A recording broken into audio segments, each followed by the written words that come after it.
Hey there, welcome back to another video. This time around, it is my review of the 1988 holiday comedy Ernest Saves Christmas.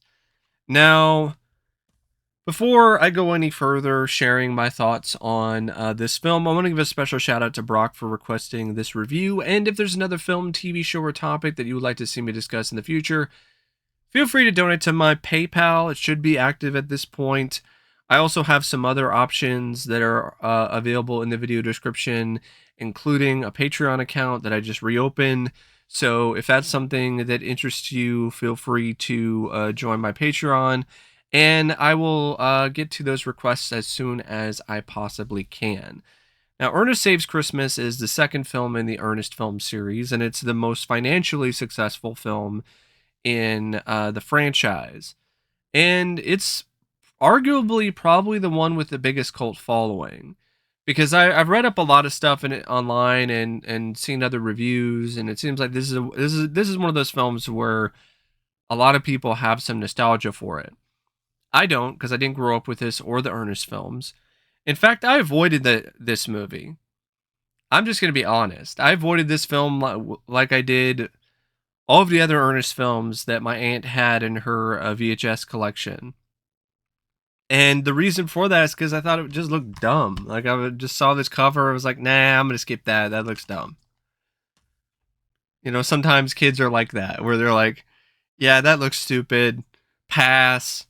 But I checked it out for the first time and I enjoyed it. I had fun with it. I would say I personally like Scared Stupid more.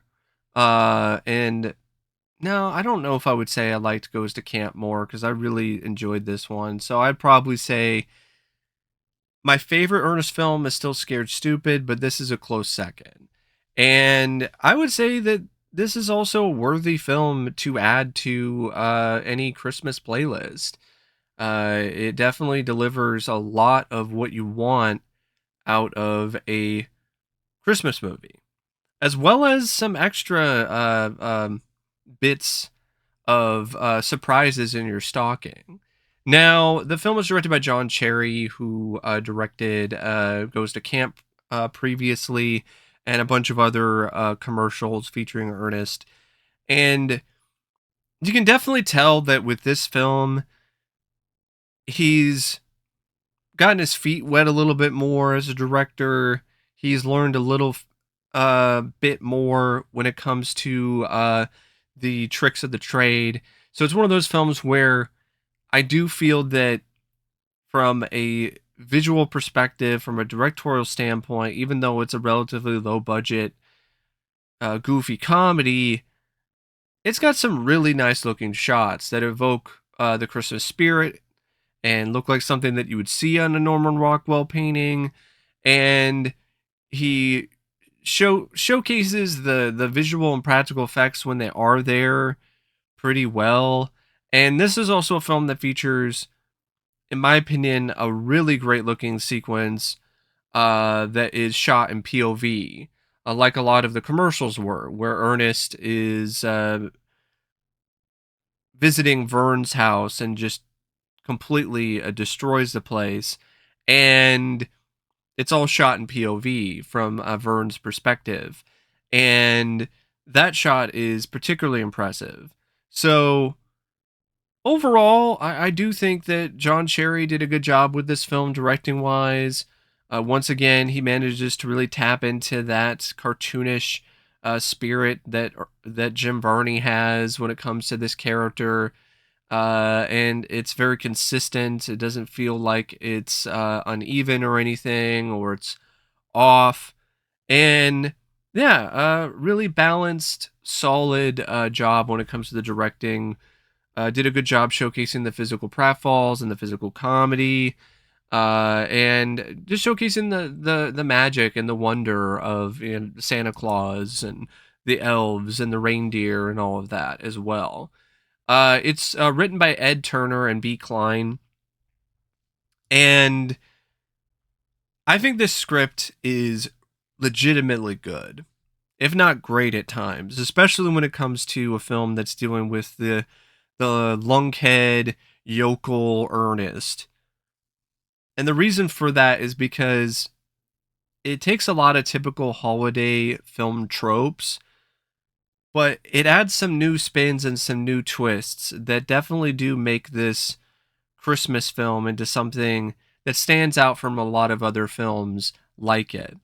For instance, it showcases and displays a Santa Claus that is not all there. Like, he doesn't have all of his faculties. He's making mistakes, and he's also in desperation mode because he's got to find somebody to replace him before it's too late, and he's running out of time. And if time runs out, then the Christmas spirit dies and there's no Santa Claus, and you know what happens next. The world doesn't have Christmas. So the script does a good job effectively providing details as to why the stakes are considerably high, and also just showing Santa Claus in a different light. Like, it does show him in the way that you expect. He's a very kind, loving man who wants to do good, and loves his job, and loves uh, delivering presents and so on. But as with any sort of job, as with anything, like, when you get to a certain age, you're not necessarily as fit for the job anymore. And I thought that was a really refreshing take on Santa Claus, because a lot of times it's like, oh, he's ageless, he's perfect, or, he doesn't have any weaknesses.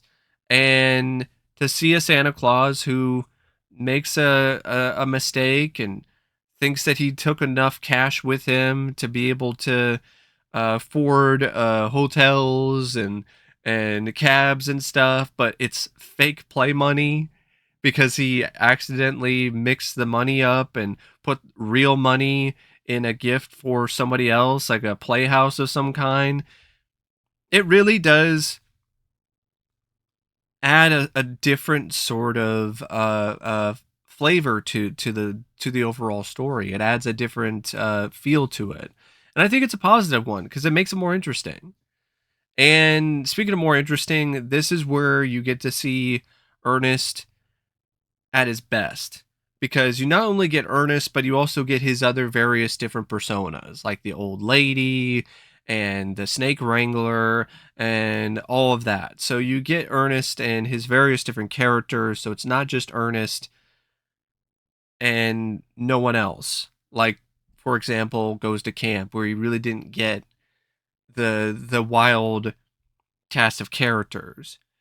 Also, I feel that even though you do have a kid here, the way that Harmony is written, she's not particularly irritating. And it's also something that adds a different feel or a different spin on typical sort of Christmas tropes, because she's a runaway, and she even goes as far to steal Santa's sack because she's selfish and wants it for herself. But then, of course, she changes her mind later. But just the fact that she's willing to go that far and steal Santa's sack, like that's definitely something you don't see as much of in these kind of Christmas movies. Also, you have another conflict involving the actor that Santa has handpicked to replace him. This guy who, for many years, he was running a children's show like Sesame Street or Mister Rogers, and the show got canceled. And so this guy named Joe Carruthers, he is now looking for work, and he is being tempted by this Hollywood studio who's offering him a role in this horror film called Christmas Sleigh. And he's got to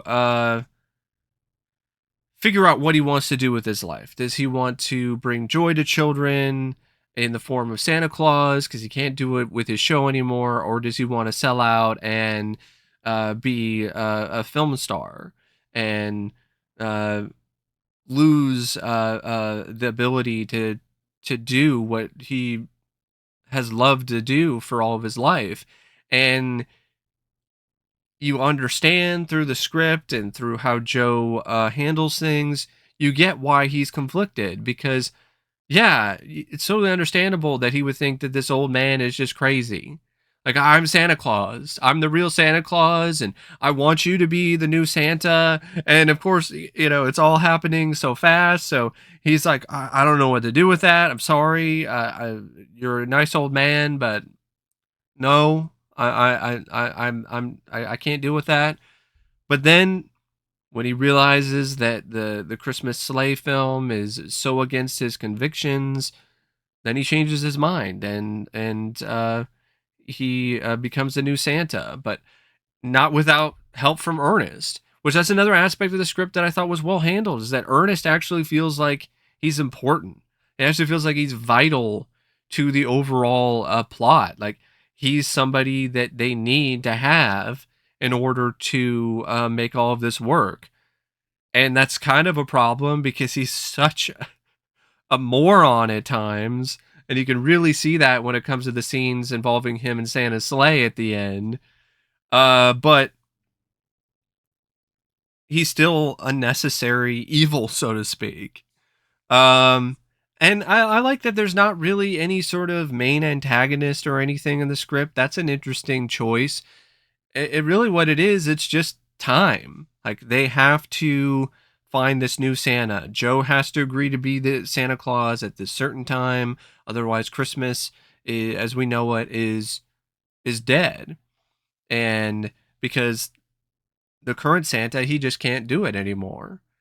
And we all know Ernest can't do that by himself, although they give him they let him tag along, which that's definitely a mistake. But they did it because he means well and he did his part and helped get the reindeer there. And speaking of the reindeer, that's another thing I really liked about this script is that you have this stuff with these two guys who work at this shipping yard of some kind where there's a delivery and it contained all the reindeer. And I liked how the script worked around the budget and was clever with the reindeer and had them on the ceiling and had scenes where it didn't necessarily show the reindeer, but you just got the idea that the reindeer are up there on the ceiling, or they reversed the camera, or they did this other sort of stuff. And maybe that's not necessarily a script thing, that maybe it's more of like something that they came up with on the fly while they were shooting it. But I still like the way that the reindeer are included in the script. And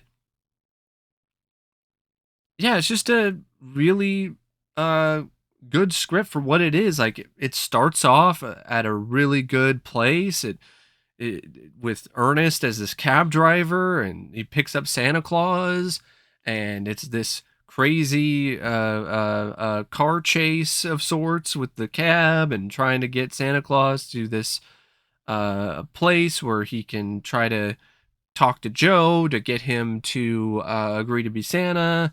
And then you have all the other stuff that's happening with the reindeer, and then what's going on with Harmony, and then she steals the sack and replaces it with a fake one, and then they have to hope that they get the real sack back, as well as Joe changing his mind in time. And you even have other sort of stuff that's really fun, like the Christmas sleigh parody, which is a horror film, a monster movie that takes place during Christmas. And so that was fun to see a bit of a horror parody in the movie. And also the scene involving Ernest sneaking onto the film lot and him using his various disguises in order to, get Santa there to talk to Joe. And yeah, overall, I really like this script. The only issues I have with it maybe is some of the comedy maybe isn't as funny. Like some of the lines, some of the bits here and there, like with the elves, for instance, didn't really do that much for me. But overall, like it's a good setup for the pratfalls and the physical comedy that Jim Varney is well known for.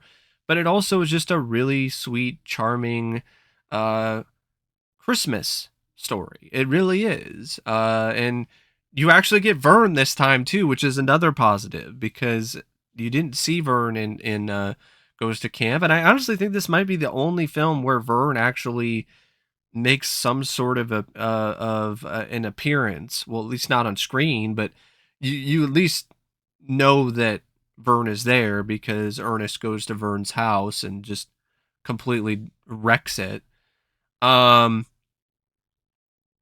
and I like the stuff with Vern enough that I'm like, why didn't we have more of the Vern and Ernest a dynamic throughout this franchise? It's kind of an interesting conundrum. Like, why didn't that happen?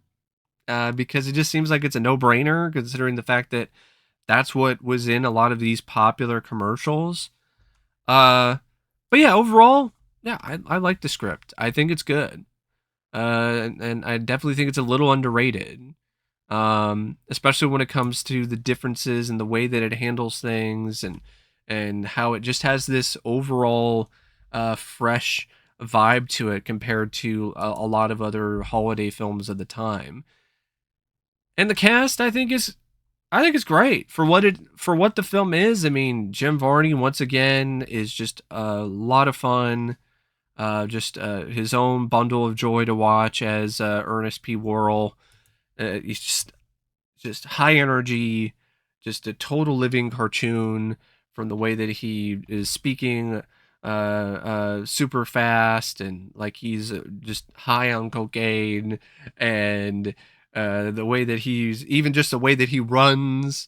It's just a fun character to watch, and Jim just brings so much to it with his facial expressions and his just immense talent when it comes to physical comedy. And now he gets to play all these other characters, and it shows his range even more, and it makes it even more fun to watch when it comes to this character. Douglas Seale, I thought, was really strong as Santa Claus. He had that. He had everything that you were expecting or wanting from an actor who's playing Santa Claus. Like you bought that this man was Santa. He had that Santa energy. You know, he had that genuine aspect to his performance that made it feel like he wasn't faking the sincerity. You know, it was real and genuine sincerity when it comes to playing this role. And Oliver Clark as Joe, I thought he was fine too. There were a couple moments where the line delivery was a bit stiff, and it was definitely a shock when he shaved off his beard. The guy definitely, to me, he looks a lot better with the beard on than with the beard off. But you know, that's just me. Um, but that's just really a superficial thing. But yeah, some of the line delivery was a bit for me, but for the most part, still a pretty decent performance. Uh, Especially when it comes to him handling the different aspects of that character. The scenes where he's conflicted on whether or not he should listen to Santa Claus and take him up on his offer, or whether or not he should continue with being the star of this horror film, even though it's completely against his morals. And he was a pretty good Santa too when he got the get up on, and he was a good jolly old Saint Nick. Noelle Parker as Harmony, Pamela. Uh, I liked her performance. I thought she had a lot of charm. That she had a decent amount of charisma. I thought she did a good job. Uh, Really playing a character that has this kind of hard exterior, but genuinely has a heart of gold that eventually shines through. And I thought she had some really good chemistry with Douglas Seale and with Jim Varney. Gailard Sartain was a lot of fun as Chuck, the storage agent, and so was Bill Byrge as Bobby, his friend and coworker. It's kind of he's like a mute. I believe that's yeah. It's like he's like a mute, and you know there's a lot of fun sort of almost like Laurel and Hardy sort of shenanigans with those two. And they had some other actors and actresses who were in the movie, like Buddy Douglas and Patty Maloney, who played the two elves. Patty Maloney, I want to mention because she actually was the Crypt Keeper in some episodes of Tales from the Crypt. Like she was inside of the Crypt Keeper puppet, which I thought was really cool. I was like, oh, she was in Ernest Saves Christmas and she played one of the elves, but she was also the Crypt Keeper. And she's done a lot of stuff. So she actually had a pretty wild and just fun career when she was working in the industry with a lot of different projects. She even did voiceover work for Scooby Doo and other stuff like that. But yeah, overall, I do. I think it's a good cast. I think it's one of the best casts in the Ernest franchise, next to Scared Stupid. The film features some nice looking cinematography by Peter Stein, especially when it comes to showing uh, what I guess you could say is the inherent beauty of Florida. Like Florida does have some nice looking locations, and I do think that there are some moments where the cinematography does show that. And I just feel a lot of the shots that are just trying to represent or really provide the Christmas spirit are things that are shot in just really nice fashion overall. The editing by Ian D. Thomas, I think, is uh, good. I don't think it's great, but it's good. And it fits the film well when it comes to the tone of the movie and how each scene plays out. In particular, I think the opening credits, the way that they are edited, is really great. The different Norman Rockwell paintings that are cut together throughout the opening credits, and the sequences involving the reindeer or the sleigh at the end. I also feel that those were well edited, or the various different scenes where Ernest is playing a different character. So yeah, I do feel it's a well edited film. The music is by Mark Snow, and that's interesting because Mark Snow is the same composer who did the theme for the X Files. It's crazy. It's it's crazy. It really is. Like when you think about it, you're like the same guy who did the score for the X Files did the score for Ernest Saves Christmas. Yeah, he did. um, and he did a fine job. It's a good score for a Christmas movie, for a Christmas comedy. Has the right amount of mirth. And got a really good pace to it. I mean, it's only 95 minutes, and that's with the end credits. You take those out, it's only like an hour and a half, maybe. Um, so it's not a film that's particularly that boring or anything like that. It's not so snooze inducing that makes you want to electrocute yourself with Christmas lights just to keep yourself awake, like some other Christmas movies out there that are just so tame and lame and predictable and been there, done that. Uh, so yeah, I would recommend it. I would also recommend buying the Blu-ray, but this is actually an unofficial fan-made release because for whatever reason it does not have a Blu-ray, but it is on Disney Plus to stream. So if you want to stream that on Disney Plus this holiday season, you can definitely do that. It's also available on, I think, some other streaming platforms, and I think you can get the DVD for fairly cheap. But yeah, I would recommend it. I would recommend adding it to your Christmas playlist this year if you haven't seen it yet. But anyway, thanks for watching my review of Ernest Saves Christmas. And until next time, I'll see you later. See ya.